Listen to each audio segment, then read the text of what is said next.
Interestingly, when I think of Dom1 Gaming, I do think of Nuggery and Canyon. So that top half of the map is so important, and when I think of SK Telecom, the current weak link in my mind is Khan. So being on the red side, maybe they can get Nuggery a counter pick and then see where they can take that. Because that would be how I would imagine that Dom1 tries to bring down SKT. So, jumping into bans, expect Cassiopeia, Camille, and stuff banned away. SK Telecom starting things off with a Vladimir. This is exactly what I spoke about before. If they don't ban the Vlad, it's a bad draft. But they've already done it. Successful draft already, LS. Nailed it. Yep. Got in there.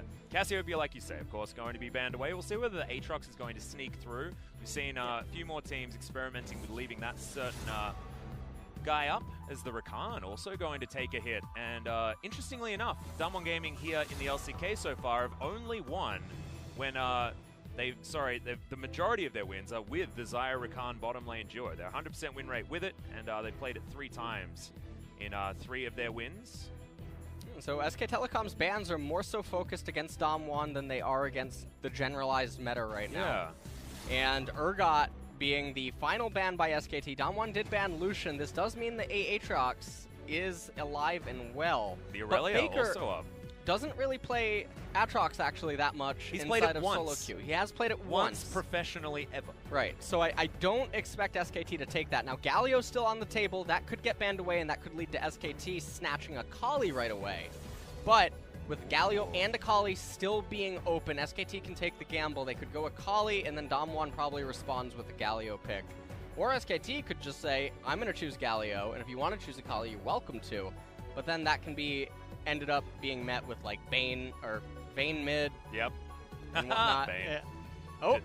Oh, okay. So the Aatrox is being considered here. Certainly would be a true flex. We know, Faker hasn't played it a lot competitively, but if you've been watching his stream, he basically plays it every single time he can get his hands on it.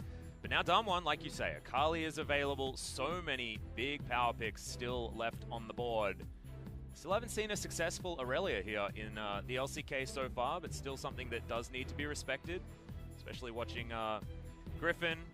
It's when you need to be able to ban that one away, but this is another example of a champion that you can't really let through because the Akali has been doing some pretty ridiculous things so far in the LCK, no matter who gets their hands on it. And this could just actually be Akali Galio right here, and then you send the Akali top lane, but we're not seeing Nuggery change his summoner spells.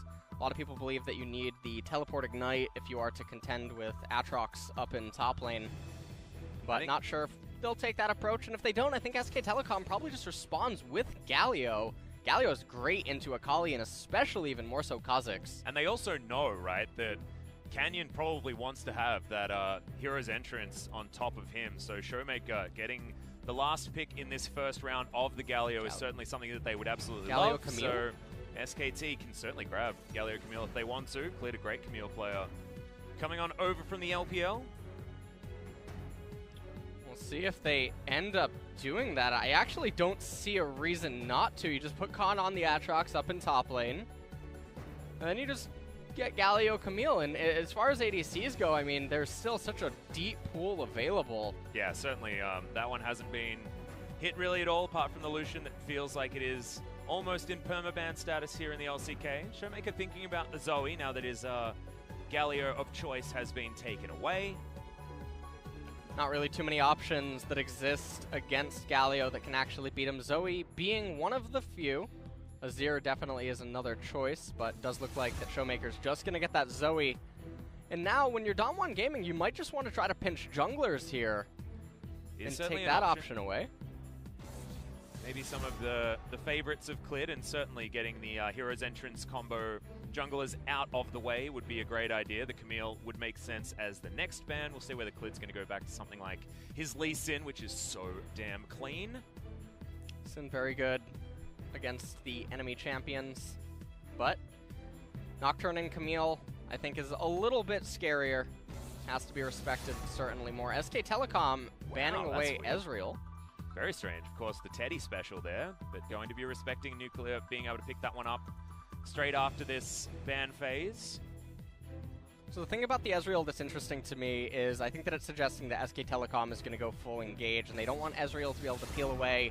We saw what Zoe Ezreal can do in a situation late game, like in the game previously yesterday.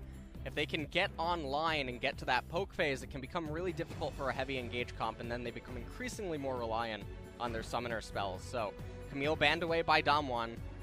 And now if you're SK Telecom and you don't want to deal with stuff like that, I mean, okay, never mind. They just banned the Alistar. Yep, Alistar going to go. So bottom lane is what we're looking for here from Damwon most likely. See whether they're going to save their 80 carry pick for last and see whether they can get the best lane possible against Teddy and Mata. And I think that's actually a really smart way of doing it. Of course, Damwon oftentimes will try and give Noguri the last pick counter on the top side of the map, but I don't think top side is going to be as important because keeping down Teddy and Mata has been a way to route SKT in the past, as Nuclear are going to be locking away the Morgana, the only other champion that Hoyt has found a victory on that isn't Rakan. So Morgana, perfect champion against Thresh. Yep. Setting themselves up for a pretty decent Kai'Sa lane as well if Nuclear does want to go there. Has played it once so far. I don't think he actually found too much joy as Teddy's Draven coming out. Okay. One of my favorite Jin Air games of Teddy's was, I believe, a loss, actually, but his Draven was halving health bars with every auto attack. It was just ridiculous. A lot of really disappointing times for Teddy, but this certainly wasn't, and there it is. There it is, the Lee Sin. So this draft is looking terrifying. Jinx being considered here by Nuclear, but I don't think there are many great options into this lane. Teddy looking for as much adoration as possible, and he hasn't had to look very far since moving to SKT.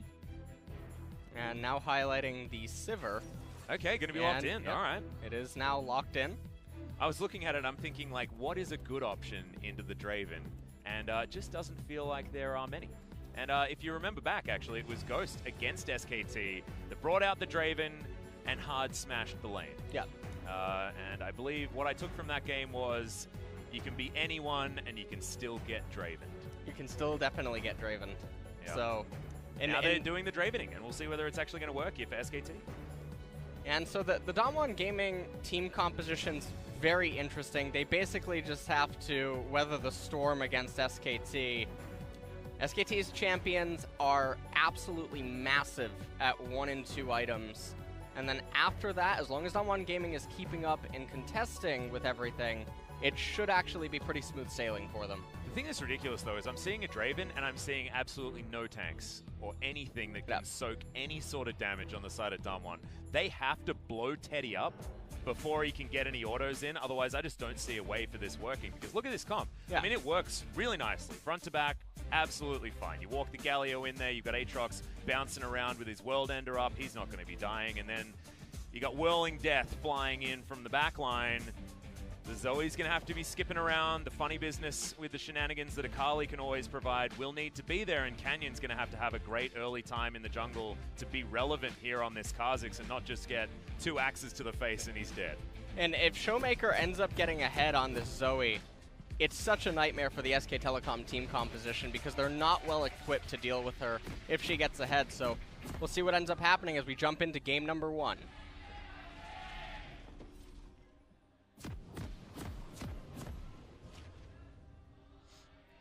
Aww, so sad. Damwon, not with quite as many fans as SKT, but I don't think that there are many teams in the world that have more fans than SKT. TSM? Maybe. Maybe. I mean, remember, SKT very, very popular in China. So oh, that is true. Lots of people in China, as it turns out. Well, if we're talking about in the world, then maybe EDG and RNG probably a little bit more. And, of course, Invictus Gaming now especially. But that's not what we're talking about now. What we're talking about now is SKT versus Damwon. Last time these two teams met, it was a Damwon victory after a Game 1 win for SKT. And SKT actually back on that train, getting the Game 1 win against Sandbox and then falling apart, especially in the draft. And, I mean, this game sort of works both ways, and as you can see, by the way, Nuguri has the Teleport Ignite. Akali can't really contend with Aatrox up in top lane without it. Or at least that is the common belief amongst pros right now, at least in the top lane matchup. Mid lane, Aatrox versus Akali, a little bit different. Yeah, Akali actually hasn't been working out on the top side of the map. Akali mid, fantastic win rate. Akali top, not so good. And actually, a little bit of a trade happening there. Khan, I think, definitely gets the better end of it. Yep, Noguri actually deciding to go with the Grasp of the Undying as well this time, not the fleet footwork that we've been seeing so much of. Wanting to get a little bit more of that health back and stacking a little bit more at the same time. So, subdued approach as the Santa Draven being picked up here by Teddy. So glad that we've got our Draven players all demonstrating the Draven. Ghost being the first one. And then, of course, Teddy back on the Draven hype train. We no longer have the Praven availability, but thankfully we've still got Draven play. Everyone in chat sad. Reminding them that Prey is not playing. Mata misses the hook.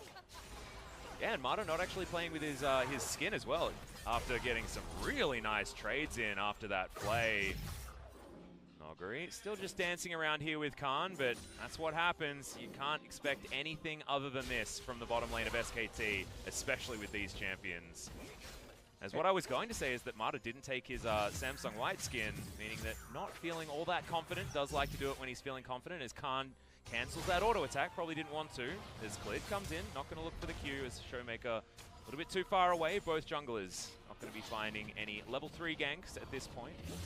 It's really interesting to me that Clid tried to make that gank before transitioning into left side river. What's going to end up happening now is Canyon's going to have the first recall, and then he's going to get priority on the right-hand side of the map. And if you look at the bottom lane, Teddy and Mata is shoving. And as long as they can crash this wave, it'll actually come back into them at around the time that Canyon would look to try to go bot lane, so they don't have to worry about too much. This is a beautiful pressure game. Yeah, speaking of looking for things, Noguri not going to get pulled back with the Infernal Chains, but down to 200 health, trying to slink around, but Clid in a great position, and there's no more Shroud to stop Noguri from finding anything more, and that's going to be first blood to SKT. Getting some revenge after Kesper Cup and after Sandbox, starting on the top side of the map as well. And what that ends up meaning is that Nuguri gonna have to commit his teleport here, and Lee Sin wants to path back to the left-hand side. We're gonna take another quick look at this replay. Remember, Kali does not have flash. She goes into a Shroud. Nuguri trying to figure out, hey, where can I move here? But it just doesn't matter. Clid goes for the swipe, doesn't actually throw out the Q, so in the end, Nuguri just ends up going down. Yeah, didn't feel like there was much that they could do, but still more fighting as Faker turns up towards the bottom side. Nuclear, one auto attack will be enough, but not going to get it. As SKT, they don't manage to pick up any of the kills, but certainly win the battle on the bottom side. End up committing Faker's teleport for that. Not going to be the end of the world, as Clid is in mid lane to pick up some of the CS and XP against Showmaker.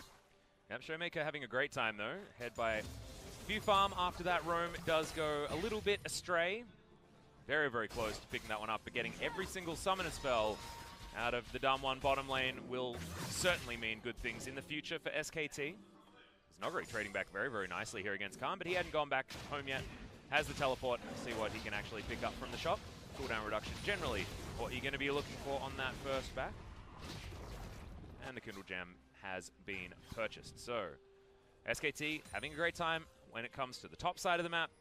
Bottom side of the map, they've just got a better lane. Oh. Oh, this is a really unfortunate timing. She just used Shroud. Yeah, now Khan is down at half health. Doesn't have World Ender just yet. Noguri can potentially get something here, but they just wait out the Shroud once again, and Noguri's just getting picked on. Another kill going over to Clid on his very clean Lee Sin. Yeah, this is really unfortunate for Akali. He's going to fall so far behind Khan, and then once Galio has level 6, things could get really ugly up in top lane with jungle mid lane roam. So we take a look at this again. Perfect timing. You can see Kha'Zix not able to be here as he's pathing to his golems. Nuguri just not able to crash this wave in time and then look for the recall. And so Lee Sin able to be here because he had no incentive to be on the right-hand side of the map after the way that he pathed early game. Yeah, and also Damwon have invested all of their vision basically on the bottom side of the map and the mid lane. So Noguri really does not have very much opportunity to push that far forward, but was up there, could have been a mistake. Level 6 is here for Khan, will have the World Ender if he wants it, but Canyon's going to get pulled back, and he actually doesn't even need to use the ult. More trades working out in favor of SKT on the bottom side as Noguri's going to dive forward. Khan does have to use the ultimate. Second charge comes in, Noguri's got the Ignite. Khan flashes and will survive. It looked a little bit disrespectful by Khan there. There was no reason to stay up as far as he did. Ends up having to blow his flash for it. He already made Canyon and Nuguri share XP. so he was getting even more of an advantage up in top as those minions were dying under turret. And in the meantime, Clid going to respond by taking a Cloud Drake, which is going to help him quite a lot on the Lee Sin for moving around the map. Yeah, also getting Faker in position for Heroes entrances as well, so all that movement speed does count, as that vision that we were talking about now getting cleared by SKT. Teddy and Marta just having the best time possible. No turret plates to be taken just yet by Noguri, but he's getting closer here on the top side, and thankfully now has some vision to protect him against these ever-present Lee Sin ganks. Should be a little bit of a down period right now. Have to wait for Faker to come off of Fountain, although it does look like SKT might want to go for a Lantern gank with Clid. He does have level 6. Morgana and Nuclear both don't have Flash, but Black Shield available. A little bit of a visual bug there, but in goes Canyon. Teddy going to take the first bout of damage, but Clid's going to get the kick. Canyon has to get out, but the flash to follow, and Clid picks it up. This guy is on a tear. 100% of the kills so far. And this is such a fantastic kill at the exact timing that it just unfolded. Teddy and Mata now know that they're going to have complete free reign for the next couple of minutes here down in bottom lane, as you know that Canyon now has to path to his red. You know that it just respawned. Everyone on SKT gets to play with map packs, but also just complete freedom to keep doing what they want in the lane. And with the left side jungle coming up for Clid and the fact that Faker can roam top, Nuguri is next on the list. So we take a look at this one more time. Hook end up missing, but it didn't really matter. Clid was waiting in the brush. Just a very good counter gank. Yeah, perfect timing, and Marta getting the Lantern there just so that the Boomerang isn't going to be hurting the Draven. Pops out the heal, and Clid does the majority of the work. But now it doesn't have a flash available as Noguri. Khan just going to umbrally dash over the wall, and Noguri actually going in for more. Khan doesn't have World Ender, and he's just going to go down. Man, the ultimate only just coming back off cooldown. Khan probably wishes he had that little bit more of the cooldown reduction. And him going down there is a breath of fresh air for Damwon as they get massive pressure relief, at least on the top-hand side of the map. And this is good as Aatrox wants to start pathing towards the right-hand side to pick up his blue buff. Well, top side of the map is definitely where Damwon have been playing around in their victories, and now finally getting that kill onto Noguri. Not sitting on 0-2-0 anymore. Does have that CS advantage. Big CS advantage, actually, for Showmaker as well as Faker, like you were talking about, has been roaming a little bit more. He's only got that revolver, but the Zoe is getting towards a mid-game that can be very, very frightening. His composition, though, is going to be so hard for Damwon to wield against SKT and what they've put together as well. I'm frightened for how team fights are going to work for Damwon, because they're so squishy against a Draven. What they're really relying on is later on in the game, Zoe needs to hit the Sleepy Bubble Trouble, and they have to just try to make picks with that. But first, before we talk about that, we'll take a quick look at the replay. Nuguri goes right over the wall. Clid not able to follow with the Q, and then Khan decides it was a good time to try to auto-attack a ward. So It wasn't. It was, yeah. Spoiler alert, guys. It wasn't a good time to start auto-attacking the ward. Clid is going to be attacking Damwon again, though, as Noguri not going to get infernally chained. But Shroud is down once again. Good knock up here from Khan as Clid makes his way forward. Lands the Q. That's what that extra range is going to do for you. And Khan picks up his first one. He doesn't even have to waste the R. He knew that Khan could end up picking it up there. And they're going to be able to easily convert this into a couple of plates. I believe 2. Nuguri does have teleport available and Shroud, but that's quite a large minion wave. You can see Canyon beelining straight to top lane, knowing that Nuguri is going to channel that teleport. Yeah, turret plates are going to get taken, though, yeah. Still a lot of caster creeps. Teleport probably not going to deter them here, as Khan still has the ultimate available. They're actually just going to go for the dive now. Pulled back with the Infernal Chains, but Noguri just picks up that massive bounty. And SKT biting off once again a little bit more than they can chew. Just a little bit sloppy. Didn't hit the Dragon Kick on Lee Sin to knock Akali into CC and then try to prevent her from getting into the Shroud. Yeah. A little unfortunate. And also going for Clid was the perfect idea. Khan had that ultimate back available.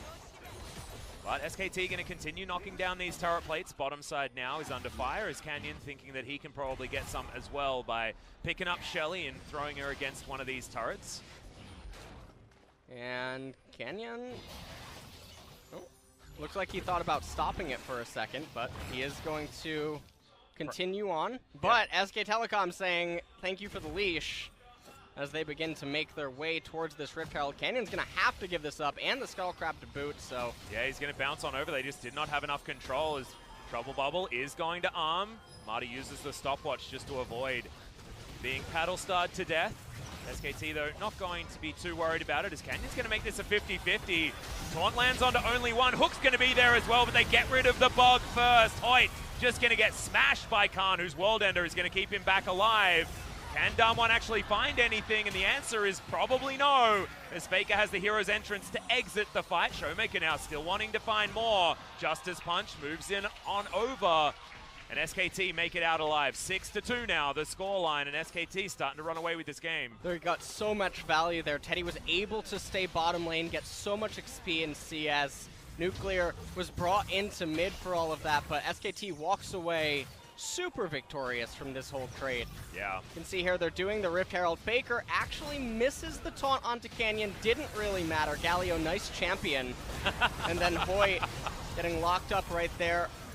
And Khan able to cast his ultimate to run away, and then the hero's entrance used as an escape for Faker. Showmaker mispredicting where the enemy champions would be. I actually thought he was going to go down right there, but Showmaker didn't quite have the damage. Damwon now, however, as we return to live, looking to pick themselves up a Mountain Drake, and it's a good dragon, but they're never going to be in the driver's seat to use this against the turrets, and it's very unlikely to imagine. Almost stolen there as well as cleared. Not going to make it out of there. Nuclear is going to pick that one up, and I just don't know whether that was worth it.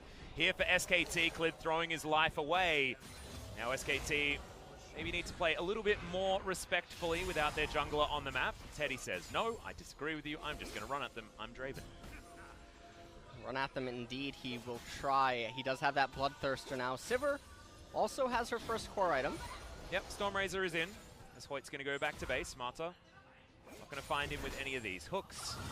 As the vision battle on the bottom side making it look a little bit like a Christmas tree down there. As there's the taunt. Really nice combo there from Faker, abusing the portal jump. Look at the CS differential in mid. Yes, Faker has made some roam plays and whatnot, but Showmaker is doing a fantastic job. Almost 10 CS a minute.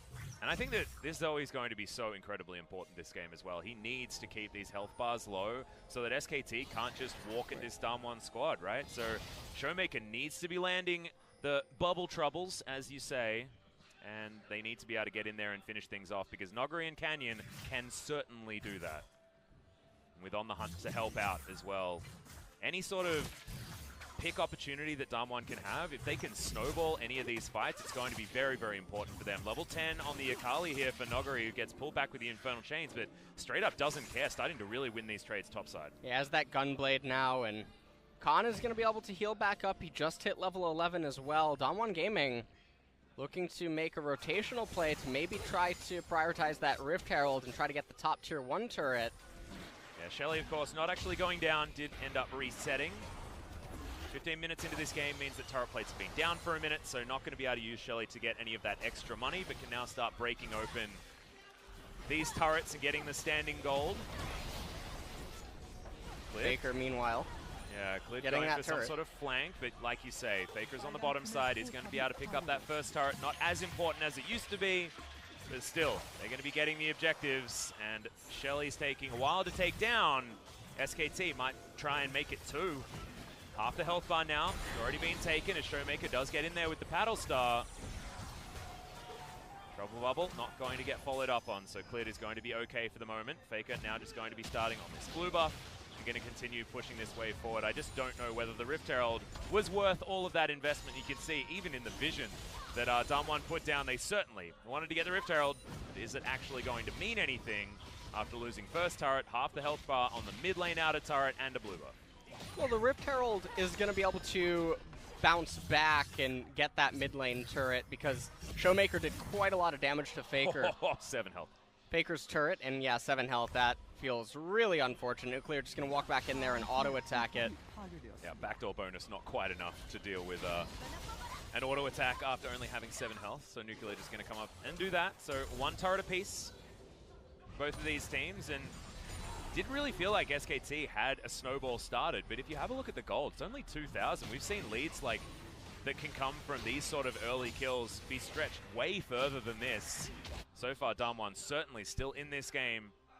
His composition is just going to be very, very difficult to wield as this game continues to move further forward, and I'm excited to see whether they can actually make something happen, because Noguri, despite having a very hard time early, he's got his Sork Shoes, he's got his Gunblade, got a couple of kills as well, so the Akali going to be scary. And this is one of the things that was so interesting to me, and what we were really focusing on before this match started is the top lane matchup, and as many advantages and edges as Khan was given early on, I feel like Nuguri has been playing a lot better, as weird as that sounds, given that he was getting completely blown out early on, dying to relatively simple ganks and whatnot. But in terms of the actual trading and lane control as the game keeps moving forward, he's doing a lot better than Khan. And especially now that he's got to level 12, he's got the Gunblade, he can go in for these trades very, very easily, both of these champions with their own abilities to self-sustain, but Akali, after, I believe, level 9 is when things just become a huge problem, because she just uses a Q and gets all of her health back. It's not very fair. You don't like that? No. No? I think that's... You want to talk about fair things? No, well... Let's talk about Akali. Oh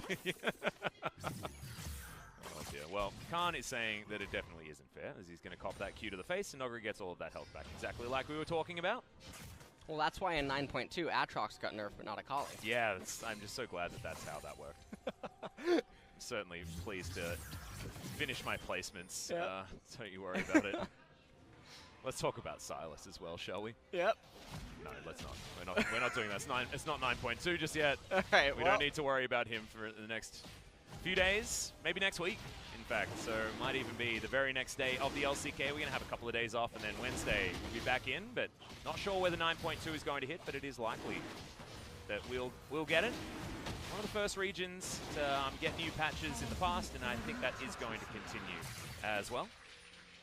And so Ocean Drake picked up by SK Telecom. And right now, they're not making a lot happen. This Rift Herald's going to be used mid lane. That's certainly going to get it. This could double charge as well, Shelly. Yeah.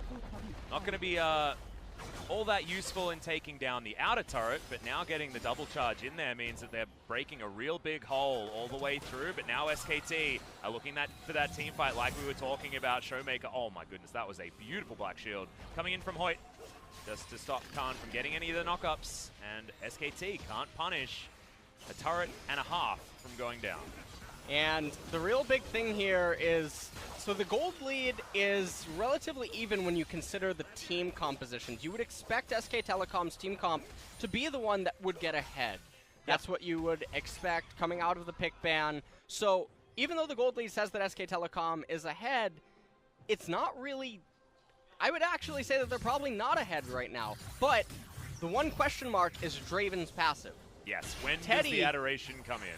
Teddy has been waiting a really long time to let go. Are you talking about 2018? No, I'm not talking about Jinair. Because finally, he's on the good team. But yeah, you're exactly right. He's, what was it, Blue Blades was the quote coined by Papa Smithy. He's got a bit of Blue Blades here at the moment.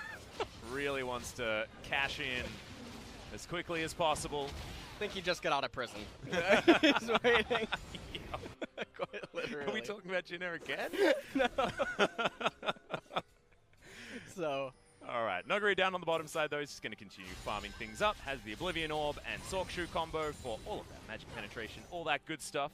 Call that the Showmaker special. I feel like it doesn't matter which champion he's on. He likes to build those two items. Doesn't quite have them just yet, but that's because he's beelining towards a really cool hat and a Luden's Echo. This guy's going to be doing so much flat damage with this Zoe, but doesn't have a lot of utility and doesn't have a lot of ways to keep herself alive, so Showmaker does need to be careful in these fights. But I'm just so glad that he knows what his job is, right? It's so important for him to chunk people out, so he needs to have a build that's going to allow him to do that. The death cap going to help so much, especially at all the sieges, and if they end up securing the second Mountain Drake, it's going to help a lot with the Baron as well. Yes. Helping his teammates shred that, and the second Mountain Drake is a really scary thing because we're approaching that part of the game where Teddy has not turned in his passive stacks. he doesn't have that gold yet on Draven, and it's a very real possibility Damwon could win a fight. Well, there's the play. It's a nice black shield once again, but off to the side, Whirling Death. Not going to be able to pick off Canyon. Damwon looked for a catch, looked for a fight. They got a lot of health bar from Faker, but that is about it. Not the best turn of events for SK Telecom, as Damwon Gaming now are the ones in the driver's seat. You look at the top lane for them, it's beautiful for Damwon. They're going to be able to allocate that gold into a carry as soon as they're done having this standoff with SKT in mid lane and everyone's just going back to retreat. So SKT losing out quite a bit on these stalemates that are happening. Well, speaking of which, Khan just having a bit of a tete-a-tete with Noguri there. Nothing going to eventuate from it. Honey fruit going to be collected. Showmaker, he's got to be landing these trouble bubbles. He's got to be landing these paddle stars. Because now we've got Faker back with a full health bar, and we've got a turret that he really wants to take down. And SKT now looking for the dive. Canyon not going to get tagged up by that. Q is cleared, comes on over with the safeguard, and they will lose this turret. SKT just brute forcing, and that's what this comp can do. If Damwon can't soften them up beforehand. Because their ability to secure kills once they've got a low health bar is just ridiculous with Akali and Kha'Zix, especially with Nuclear there with On the Hunt available. Movement speed, very important as well. But Damwon just going to run it all the way back, and the pendulum swung, and that's an inner turret going down in favor of them. Cleared, considering going for a kick, but another black shield stops that one from coming in. Okay. Nuclear with a brilliant spell shield, but now Khan gets into the back line. Soul Shackles not even going to arm because Hoyt's just straight up dead. Hero's entrance trying to find a knockup doesn't get any joy as Damwon so far just losing one. And you have to remember, these fights are going to go very similarly to this because if SKT can get in there, they're likely to take someone down. But on the retreat, Damwon can get kills if they can land these paddle stars and get the follow-up. If SK Telecom is being forced to charge into them, it's so easy for Nuclear and Showmaker to just kite backwards, play front to back, and just make SKT hurt. But SKT, off of this fight, everyone was just missing skill shots, left, right, and center. Yeah. But SK Telecom comes out ahead, able to finally bring down Hoyt, able to convert it into a Mountain Drake, and that's really big for them right now. So just take a look at this. Black Shield comes out. Mata couldn't find the flay, couldn't find the hook either, didn't matter. Khan found his QE. And then I gave Mata a little bit too much credit there because he didn't even pop the spell shield, even though the spell shield was there. Faker's ultimate not doing anything there, and at this point, the fight was essentially over. Yeah, only one pick though, so that's better news for Damwon Gaming. Mountain Drake picked up on the side of SKT, I believe, just after that play. So 3 dragons for them, 24 minutes into the game. Ocean going to be coming up next, not necessarily one that we really care about. No Infernals this game. But, I mean, we're going back to Teddy. This guy, he's got a lot of stacks, man. He is ready to cash in. He is ready. He also has a bounty on him. So, yeah, Damwon is trying to cash in on him in many ways. Well, Khan going to dive on forward, but not going to be able to find too much more than that as Showmaker, some more buttons just going wide. That's not what you want to see. The difference between a Damwon win and a Damwon loss is going to be whether or not the Zoe is hitting her buttons. Right now, Damwon probably just trying to stabilize a little bit. Maybe they want Sivir to complete her next item and Zoe to get another recipe item. But SK Telecom now, with that Mountain Drake, it's a very real possibility for them to threaten Barons. They can shred it extremely quickly. So any pick at this point for SKT easily converts into a Baron, where the same actually can't totally be said for Damwon Gaming. I feel like Damwon is like... Baron is probably one of the most risky things to start ever because it's going to do relevant damage to anyone who tries to tank it. They're going to have to sacrifice basically all of Canyon's health in order to get that objective down, so just go for the vision and deny it from SKT as best you can if you are Damwon Gaming. Canyon getting ran into here by Clid, but Control Ward just going to be cleared out. SKT continue to have some control around this topside river. You can see so many control wards and regular wards just hanging around in the area, but at least Damwon do have a little bit of vision of their own. One of the interesting things here for me is that also due to some of the poor side lane management of SK Telecom, Damwon Gaming is actually ahead in levels, which is really bizarre. Nuclear has 1 level over Teddy. You could say that Mata has a level over Hoyt, but The ADC having the extra leg up is definitely the one that's more important. Yeah, and also very close to picking up that third item in the Infinity Edge, or maybe even going straight for a Guardian Angel if Nuclear is feeling a little bit under pressure. But that BF Sword certainly, as soon as that is transformed into something, this will be a Sivir that we will need to respect. And Nuclear feels like he's had a free time over there as well. I mean, this is a 1-0-0 Sivir who got solo top lane outer turret gold. Like, this guy's been having a great time. Yes, he's behind in farm, but that's just how it's supposed to go. Is now Khan winning a fight finally here against Noguri, but can he actually complete it as Canyon makes his way in? Actually did pop the ultimate. No joy. Top laners just fighting. Little trade right there, and it was a good sense for Noguri not to commit too hard, even with Canyon in the back. Oh, but okay. That's it's just a kick to the face. And Noguri just was not ready for it. This tower is going to go down. SKT, this might be the opening that they needed, because now someone needs to answer, and SKT had control elsewhere on the map as well. And Noguri doesn't have teleport. They could just convert this into a Baron. Faker has teleport available on him. He can just return there. So we take a quick look at this. QR, and see you later, Noguri. That was actually, yeah, so Q, Clid was safeguard onto the ward, kick, follow for the execute. Yep. That was about as perfectly as you could have played that for min-maxing your damage. We talk about how good Clid is on the Lee Sin, and I'm really glad that we now have that for the example of how to combo. And right now, SK Telecom actually elected not to go for the Baron immediately. I do find a little bit surprising. I think they're giving a lot of respect to the Zoe in the Sivir. Yeah, Khan just going to return down into bottom lane. 6,000 gold now the lead for SKT. That is starting to become a number. It is very, very scary. Only Griffin seems to be able to come back from leads of that magnitude, as Noguri continuing to try and fight against Khan, but that is not what you want to be doing. Shroud on cooldown, and we know what that means. Clid coming on over, trying to find more, as there's the flash through from Khan. Worldender is going to get procced, as Dumb One Gaming have now found SKT. Can Khan actually get anything more, though, as Faker, the shortest hero's entrance that I've ever seen, but that is going to keep the Guardian Angel active on this Aatrox, and that is just the kill under Noguri once again. And it looks like now they are pathing towards the mid lane. Wonder if they're going to try to go for the Baron. Oh, there's the now. flash onto Nuclear. Can he actually get enough damage in, though? And the answer is yes. It's the solo kill from Faker, as the Lantern not going to be taken. It's a 1-for-1 trade. Not sure if that's entirely worth it. As in goes Showmaker once again. Teddy, you can see, just really wants to cash in those stacks, man. Any auto attack he can find, he's going for. He is begging for a kill right now on this Draven. And right now, they're just going to get mid-tier 2. I don't know what would be sadder, SKT winning this game without Teddy cashing in his stacks, or SKT losing the game. I'm not sure. As a Teddy fan, gold lead now is really big for SK Telecom. They're going to pick up an Ocean, and this will mean that I believe an Elder is going to spawn next. Drake Elder, no 6 Drakes this time around, as we're going to have a look at this one again. Didn't land all of the abilities, did Khan, but Clid comes in, finishes it off nicely.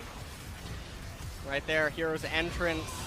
And Draven and Thresh, you can just see on the minimap as the fight was basically ending, they kept running towards the fight.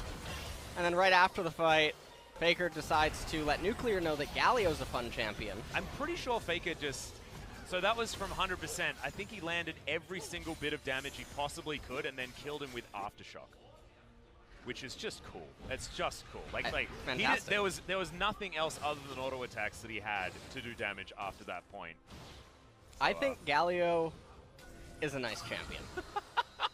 I think everyone thinks he's a nice champion. Aftershock is a rune. Beautiful. Oh, it's really good, isn't it? It's great. It certainly is. Do you know what I really like? What? Sarcasm. I just love sarcasm. You know what I like? Aftershock like? Lysandra mid. Oh man, you're a fan of sarcasm as well. Isn't this exciting? It's Khan pushing towards this inhibitor turret on the bottom side of the map. Noguri's going to come over, but I feel like I've seen this show before. And it's not generally a good one for the Akali. That being said, some respect given here from Khan, because he doesn't have his pocket Lee Sin this time. Teddy going to go back home. 3 items before cashing in. The Adoration stacks 50 CS ahead of the clock, and now has an Infinity Edge on top of everything else. Draven does Massive damage regardless of the Adoration stacks or not, but I really hope he gets an opportunity to cash in. I just want to see him end the game 0-0-6. I just want to see the number. I want to see the number 0-0-7. 0-0-7. He's going for the James Bond finish with no Adoration. That's it's just bad news. That would be the highlight for this Draven. Yeah. He's got the Christmas skin and it's not Christmas, so maybe he's getting punished. I don't know. He's like Starbucks, you know, starting Christmas in October. It's not even there yet.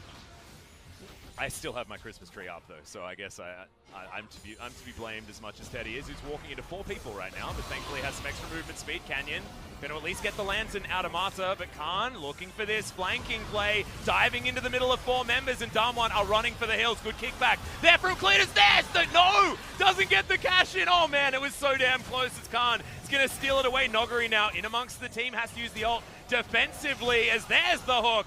But Showmaker able to get out of it immediately, and SKT don't find any more other than Nuclear. They're looking to convert this into a mid-inhibitor capture, and this would make it a lot easier for them to start getting the Baron and then just going for the Doom push. Although, with that minion wave down in bottom, you can see Khan rotating to it immediately. Mata says, Teddy, come over here. Yep, they're looking to get 2. Get amongst it. They'll grab 2 inhibitor turrets. Not sure whether they'll get 2 inhibitors, but Khan says yes as he dives forward and gets the knock up. That is base obliterated by SKT, looking way cleaner today than they were against Sandbox in the last 2 games. We have to remember, game 1 did look very similar to this. Take a look at this right here. Canyon completely overestimating his damage, and then Khan able to come in here. There's QE. Faker gets locked out by the Sleepy Bubble Trouble, but it just doesn't matter as Nuclear gets absolutely deleted. Nuguri just doesn't have any damage to follow up here. Yeah, and has to use the perfect execution to get out, and so that is so much damage just going to waste here from the Akali. As Hoyt now in trouble. Oh, is he? No, he's not. Where is the Adoration? Where are the stacks, Teddy? Oh no. You can tell our observers know exactly what's going on. This Draven's ready to pop, and he can't. He just can't. I just want to see how much gold he ends up getting off a kill. Well, I mean, he's got a 1,000 gold bounty, highest in the game, and still hasn't cashed in. Oh my goodness. My heart is breaking every time Khan kills Steals Teddy. And he's been doing it so many times. It does look like now at this point they are just going for the final inhibitor. We'll see if they can end up securing it. Showmaker's really got to actually start landing some of these skills because, yes, he's trying to deal with the minion waves, but seems like SKT just straight up doesn't care about it. So much damage with these spinning axes. Just 2 of them, and Showmaker has to go back to the fountain, and now the base is in complete shambles. Only 2 more turrets remain, and they're sitting next to the Nexus. Damwon Gaming just look like they have no options at this point because there's not a lot of comeback mechanics when a comp like this falls behind. Yeah, even though they have a Sivir who is very known for her ability to wave clear, triple inhibitor down, really, really difficult. And now SK Telecom, using these triple inhibitors, they're going to be able to convert this into a Baron capture. And from that point, it's just going to be lights out. This Baron's going to be backed up by 3 Ocean Drakes. This is never-ending siege. And 6 super minions per wave with the Baroned up attack speed as well. It's almost like SKT just need to escort those super creeps into the base and the game will just win itself. Khan takes down this Ocean Drake. 5 Drakes just setting themselves up to make sure that the Elder is going to be spawning next so that SKT has yet another win condition. 0-0-3, 404 CS at 35 minutes. Straven is so ready. Now, do you know what's going to be really funny? I reckon he's going to cash in by the time he's got 6 items anyway. And so the Adoration's not going to mean anything at all because he's getting close to it. Has an extra Zeal to build towards that second Zeal item. See what he actually decides to pick up. Has Rapid Fire Cannon already, but could go for something like a Phantom Dancer just to be a little bit more bruisery. Well, and the Baron just taken down very, very easily.